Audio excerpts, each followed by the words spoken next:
ካብ ዱባይ ናይ መርዓ ካርዲ ብዝመረጽናዮ ዲዛይን ተሰሪሑ ብፍሉይ መልክዕ መጸ ኣብ ህይወት ዘበነይ ዓብይ ዘይርሳዕ ብፍጹም ዘይጠፍእ በሰላ ናይ ህይወተይ ከካፍለኩም ውላድ ንወላዲኡ ክንደየናይ ዋጋ ከም ዘለዎ ኣይጠፍአኩምን ኩለኹም በብገዛኹም እዚ ነገር ትፈልጥዎ ኢኹም ሕዚ ቤተሰበይ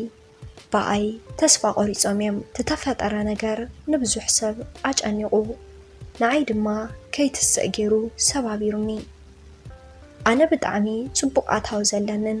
ብዘለና ኣታዊ ኣይኮነን ንባዕለይ ንኻልኦት ዝኸውን ናይ ባዕለይ ትካል ዘለኒ ዕድመይ ገና መንእሰይ እንትኾን ጽቡቕ በዓል ዕላማ መንእሰየ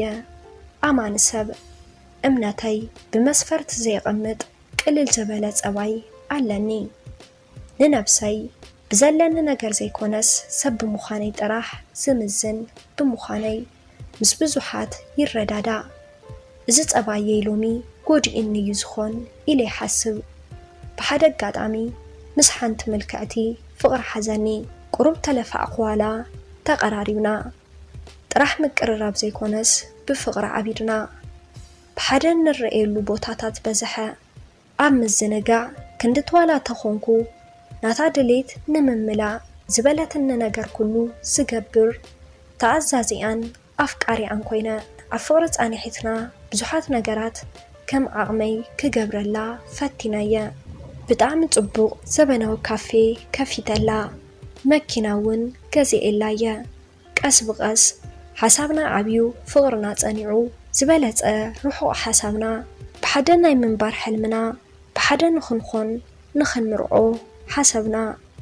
እወን ምርዖ ምሳኻ ተመርኤ ቆልዑት ወሊድና ብሓደ ክንነብር ኣይተርእካን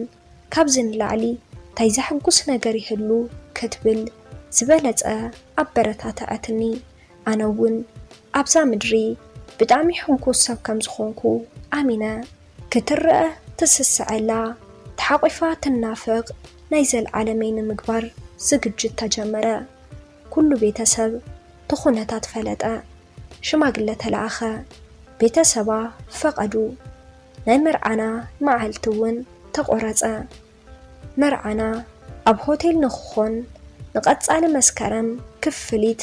ተፈጺሙ ትቦታ ተተሓዘ ነቲ ዲኮር ነቲ ናይ ሙዚቃ ባንዲ ንጠቕላላ ዝግጅት ኩሉ ክፍሊት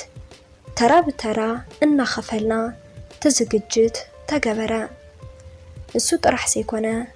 ናይ ዳይመንድ ቀለበት ካብ ካሊእ ዓዲ ብፍሉይ ኩነታት ተገዚኡ ክመጽእ ተገበረ ናይ ፎቶን ቪድዮን ቅድመ ኩነታት ተማልአ ብዝሓለፉ ሰሙን ድማ ናይ መርዓ መጸውዒ ካርዲ ዝመረጽናዮ ዲዛይን ተሰሪሑ ብተፈለየ መልክዕ መጸ ኣርክ መርዑት ቅድሚ ዝግጅቶም ካብ ዝጅምሩ መዓልትታት ኣቑፀሩ ቤተሰበይ ድማ ኣብ ሓዳር ውሽጢ ንምንባር ንነብሳይ ናብ ሓዳር ምስ ወሰድኩ ካብ ምንም ንላዕሊ ሕጉሳት ኮኑ ብፍላይ ትምኒት ኣደይ ንዓይ ኣብዚ መዓልቲ ምርኣይ እዩ ነይሩ ድሌታ እሞ ኣብ ገጻ ናይ ሓጓስ ሰሓቕ ምስ ረኣኹ ብጣዕሚ ተሓጒሰ ኣነ ንሳን ብዙሓት ጉያ ብዙሓት ዝግጅት ናይ መርዑትን ኣርክ መርዑትን ዘድሊ ነገራት ኩሉ ተዘጋጅዩ ንዝሓለፉ 10 መዓልትታት ተጓዓዝና ሕዚ ግና ዘይሓሰብክዎ ዘይተጸበኽዎ ነገር ተፈጠረ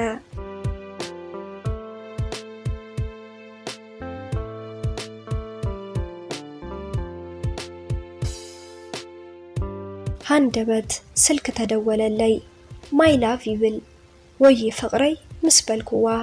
ይቕሬታ በዚ ሕዚ ብሓደ ክንቅጽል ኣይንኽእልን ክትብል ብድፍረት ነገረትኒ ንምንታይ ክብል ዓውበልኩ በቃ ኣይኾነን ኢላ ተስልኪ ኣጸወቶ መሊሰ ተደወልኩ ኣይተልዕልን ገዝኣ ተኸድኩውን ስኢነያ ንቤተሰባ ተተዛረብክዎም ገጽ ከልኡኒ ተተፈጠረ ኩሉ ምእማን ኣብዩኒ መጀመርታ ቀልዲ መሲሉኒ ነይሩ ድሕር ግና ሓቂ ምዃኑ ፈሊጠ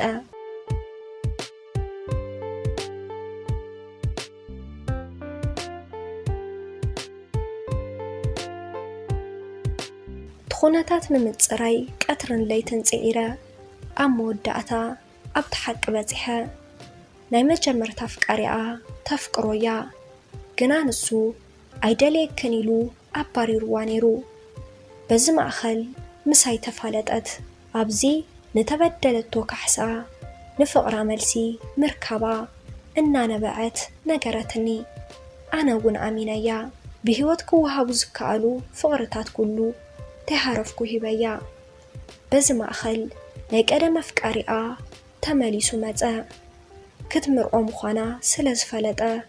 ተጣዒሰየ ክኽሕሰኪ ቤተሰብ ክውን ክኽሕሲሉ ቤተሰብ አእሚኑ ዘበናው ገዛ ገዚኡ ነታ ቆልዓ ትዘድል ነገር ገይሩ ናተይ ሕልምን ፍቅርን ናይ ወላዲተይ ተስፋን ናይ ቤተሰበይ ትምኒትን ናብ ገደል አተወ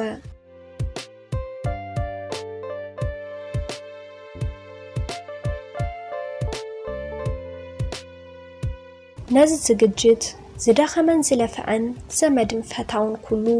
እዚ ነገር ምስ ሰምዐ ታይ ክብለኒ ይኾን ክብል ተጨኒቀ ልዕሊኡ ሰብ ካብ ዝብለኒ ንላዕሊ ድማ ኣነ ንነብሰይ ደርቤ ዝሓስቦም ነገራት ኩሉ ትኽክል ኣይኮኑን ንብዓተይ እናፈሰሰ ምቁራጽ አብኒ ሓዘነይ በዚ ሕዚ ጓል ኣንስተይቲ ኣይኣምንን ክብል ኣገዲዱኒ ሰብ ኮይነ ጠጠው ከም ዝብል ንባዕሉ ምእማን አብኒ ናይ ውሽጠይ ምስባር ናይ ሓዘነይ ጸግዒ ዘይጠፍእ ናይ ህይወተይ በሰላ ብዙሕ ጎደአኒ ድቃስ አብኒ ሓደ ግዜ ተበቀላ